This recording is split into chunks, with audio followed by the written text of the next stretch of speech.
South Africans build good boats. We're very proud of what we do. I believe we're the second biggest producer of catamarans in the world.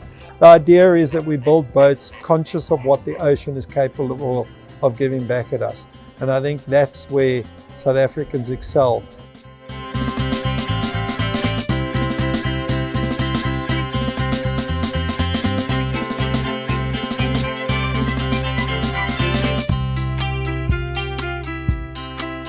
What a special day to be at the boat show. What actually made me to realize how important it is the nature and to preserve it. Like without it, you're nothing. Highlight of the boat show. To be honest, probably seeing the jet skis. I used to be a jet ski fan. I used to have a stand-up jet ski, and there's the new Yamaha 4-stroke, which is there. So that's probably my highlight.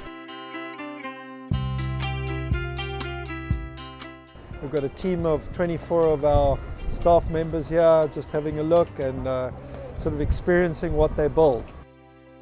Yeah, so we attending the boat show for the first time to come and have a look and explore on what the boats look like in-house to get a bit of inspiration. Yeah, it's an experience for the first timers, which include myself. To actually go look at the finished product, it's a really, really nice experience and big learning curve for them.